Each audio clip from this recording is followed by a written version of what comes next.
if determinant of a square 1 plus a cube, b square 1 plus b cube, c square 1 plus c cube is equal to 0 and that a square 1, b square 1, c square 1 is not equal to 0, then show that abc is equal to -1.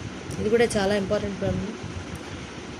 అయితే డిటర్మినెంట్లో ఇలాగా రెండు terms తాలూకా edition కానీ subtraction కానీ ఉంటే అప్పుడు దాన్ని split చేసుకోవచ్చు, రెండింటి కింద స్ప్లిట్ చేయొచ్చు.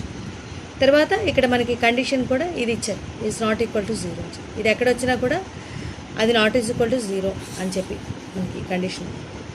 సో దీన్ని రెండు మ్యాట్రిసెస్ కింద స్ప్లిట్ చేస్తే det A square 1, B square 1, C square 1 plus second ఏమిటవుతుంది A square A cube, B square B cube, C square C cube is equal to 0. ఇప్పుడు det A square 1, B square 1, C square 1 plus ఇప్పుడు ఈ second దాంట్లోంచి first రోలో ఏ అన్నింటిలో కూడా common ఉంది, ఏ బయటికి తీసింది. అలాగే సెకండ్ రోలో బి అన్నింటిలో కామన్ ఉంది, బి బయటికి తీసింది. సి థర్డ్ రోలో అన్నింటిలో కామన్, సి బయటికి తీస్తే ఏబిసి ఇంటూ డెట్ ఫస్ట్ రోలో ఏ తీస్తాం కాబట్టి 1 ఏ స్క్వేర్, సెకండ్ రోలో బి తీస్తాం కాబట్టి 1 బి స్క్వేర్, థర్డ్ రోలో సి తీస్తాం కాబట్టి 1 సి స్క్వేర్ ఉంటాయి. That is equal to 0. ఇప్పుడు రెండిట్లో జాగ్రత్తగా అబ్జర్వ్ చేస్తే ఏ స్క్వేర్ 1 సారీ ఇక్కడ మనకి ఈ సెకండ్ దాంట్లో నుంచి ఇప్పుడు కాలమ్స్ ఇంటర్చేంజ్ చేద్దాం. ఏం చేద్దామంటే సెకండ్ కాలం ఏమో ఫస్ట్ కాలం కింద, ఫస్ట్ కాలం ఏమో సెకండ్ కాలం కింద. ఎప్పుడైతే కాలమ్స్ ఇంటర్చేంజ్ చేస్తామో మనకి సైన్ చేంజ్ అవుతుంది. అప్పుడు మైనస్ ఏబీసీ, ఇక్కడ ప్లస్ ఏబీసీ కదా ఉంది, ఇక్కడ ముందరికి మైనస్ బయటికి మైనస్ ఏబీసీ వస్తుంది. కాలమ్స్ ఇంటర్చేంజ్ చేసాక వచ్చింది ఏంటి, det A one A square, B one B square, C one C square వచ్చింది. సో ఈ రకంగా వస్తుంది. ఇప్పుడు మళ్ళీ ఏం చేద్దామంటే థర్డ్ కాలంనేమో సెకండ్ కాలం కింద, సెకండ్ కాలంనేమో థర్డ్ కాలం కింద ఇంటర్చేంజ్. మళ్ళీ ఎప్పుడైతే కాలమ్స్ ఇంటర్చేంజ్ చేస్తామో మళ్ళీ ప్లస్ ఏబీసీ అయిపోయింది. So det A square 1, B square 1, C square ఫస్ట్ది అలాగే ఉంటుంది, సెకండ్ది మళ్ళీ plus ABC det A square 1, B square 1, C square. ఎందుకు ఇలా చేసాము అంటే ఫస్ట్ దానిలాగా తీసుకురావాలి. ఫస్ట్ దానిలాగా తీసుకొస్తే రెండిట్లో కూడా ఇది కామన్ తీసేయచ్చు, అందుకని ఈజ్ ఈక్వల్ టు 0. ఇప్పుడు రెండిట్లో కూడా det A square 1, B square 1, C square 1 common తీస్తే ఫస్ట్ దాంట్లో 1 ఉంటుంది, 1 ప్లస్ సెకండ్ దాంట్లో ఏబీసీ ఉంటుంది, is equal to 0.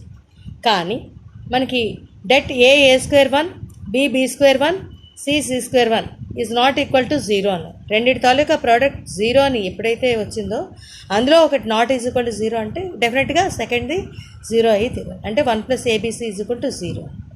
1 plus ABC is equal to 0 కాబట్టి ఏబీసీ ఈజ్ ఈక్వల్ టు -1 అని. ఎందుకంటే this is not equal to 0 అని ఆల్రెడీ ఇచ్చేసారు కండిషన్. సో కాబట్టి 1 plus ABC is equal to 0 అవుతుంది, ఏబీసీ ఈజ్ ఈక్వల్ టు -1. ఇది ప్రూవ్ చేయాలి. సో ఈ రకంగా చేయాలి, ఇది జాగ్రత్తగా గుర్తుపెట్టాలి. అంటే ఇలాగ ఎప్పుడైతే మ్యాట్రిసెస్ దీంట్లో డిటర్మినెంట్లో రెండింటి కింద ఉన్నదో రెండు టర్మ్స్ తాలూకా ఎడిషన్ కానీ సబ్ట్రాక్షన్ కానీ ఉంటే దీన్ని రెండింటి కింద స్ప్లిట్ చేయొచ్చు. స్ప్లిట్ చేసి ఫస్ట్ ఏదైతే ఉందో ఆ రకంగా తీసుకొచ్చామన్నమాట, కాలమ్స్ ఇంటర్చేంజ్ చేసి అప్పుడు కామన్ తీసేయచ్చు. కామన్ తీసేస్తే మనకి ఇంకా మిగిలింది 1 ప్లస్ ఏబీసీ. ఇందులో ఇది రెండింటి తాలూకా ప్రోడక్ట్లో ఒకటి నాట్ ఈజ్ ఈక్వల్ టు 0 అని కండిషన్లు ఇచ్చారు కాబట్టి రెండోది గ్యారంటీగా is equal to 0. 1 plus ABC is equal to 0 అంటే ఏబీసీ ఈజ్ ఈక్వల్ టు -1. ఈ రకంగా చేయాలి. ఇది కూడా చాలా ఇంపార్టెంట్, ఈ మోడల్ చాలా. తర్వాత show that A is equal to 1 2 1 3 2 3 1 1 2 is non singular and find a inverse. A inverse find చేయాలంటే మనకు తెలుసు కదా, ఫస్ట్ డిటర్మినెంట్ ఫైండ్ చేయాలి, తర్వాత ఏ ఈజ్ నాన్ సింగులర్ మ్యాట్రిక్స్. ఎందుకంటే debt A is not equal to 0 అవ్వాలి. ఏ ఇన్వర్స్ ఫైండ్ చేయాలంటే adjoint A by det A formula కాబట్టి డెట్ ఏ డినామినేటర్లో ఉంటుంది కాబట్టి అది జాగ్రత్తగా గుర్తుపెట్టాలి. Det A is not equal to 0 అయ్యి A is non singular matrix వచ్చింది. సో ఇప్పుడు కోఫ్యాక్టర్స్ ప్రతి దానికి కూడా ప్రతి నెంబర్కి ఏ మ్యాట్రిక్స్లో ప్రతి నెంబర్కి కూడా కోఫ్యాక్టర్స్ ఫైండ్ చేసి ఎలా ఫైండ్ చేయాలో కూడా చెప్పండి. కోఫ్యాక్టర్స్ ఫైండ్ చేసి వాటి ప్లేసెస్లో మళ్ళీ ఈ కోఫ్యాక్టర్స్ అన్నీ కూడా వేయాలి. That is matrix B. ఇప్పుడు మ్యాట్రిక్స్ బికి ట్రాన్స్పోజ్ చేయాలి. చేస్తే అంటే ఇప్పుడు మనకు వచ్చినవి 1 -3 1 -3 1 1 4 0 -4 దీని తాలూకా ట్రాన్స్పోజ్ ఫైండ్ చేయాలి. దీని తాలూకా ట్రాన్స్పోజ్ అంటే ఏంటవుతుంది, కాలమ్స్ రోస్ కింద ఇంటర్చేంజ్ చేస్తాం. అంటే 1 -3 4 ఫస్ట్ కాలం కదా, అది ఫస్ట్ రో అయింది. సెకండ్ కాలం -3 1 0 అది సెకండ్ రో అయింది. థర్డ్ కాలం 1 1 -4 అది థర్డ్ రో అయింది. సో కాబట్టి ఇది అడ్జాయింట్ ఏ అవుతుంది. బి తాలూకా ట్రాన్స్పోజ్ అడ్జాయింట్ ఏ అయింది. అడ్జాయింట్ ఏ తెలుసు, డెట్ ఏ తెలుసు, కాబట్టి A inverse = adjoint A by det A. So adjoint A 1 -3 4 -3 1 0 1 1 -4 det A -4 కదా బై -4.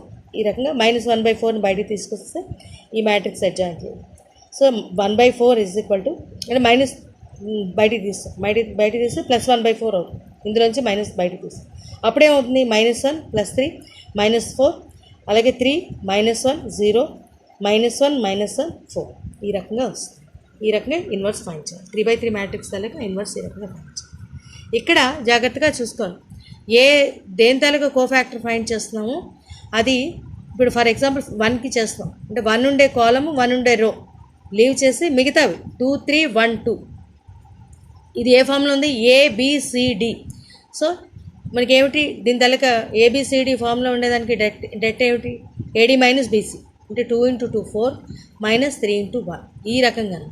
అలాగే for example 2 taluka cofactor find చేసేటప్పుడు 2 ఉండే కాలం అంటే 2 2 1 అలాగే 2 ఉండే రో 1 2 1 అవి రెండు లీవ్ చేసి 3 3 1 2 అవి ABCD ఫామ్లో ఉన్నది కాబట్టి దాని తాలూకా డెట్ కట్టాలి. ఆ రకంగా ఆ సైన్స్ ఇచ్చేటప్పుడు కూడా ప్లస్ మైనస్ ప్లస్ డెటర్మినెంట్కి అయితే ఫస్ట్ రో తాలూకా సైన్స్ చాలు, అంతవరకు చాలు. కానీ కోఫ్యాక్టర్స్ ఫైండ్ చేసేటప్పుడు ఫస్ట్ రోకి థర్డ్ రోకి ప్లస్ మైనస్ ప్లస్ వస్తాయి, సెకండ్ రోకి మాత్రం మైనస్ ప్లస్ మైనస్ ఆ రకంగా వస్తాయి.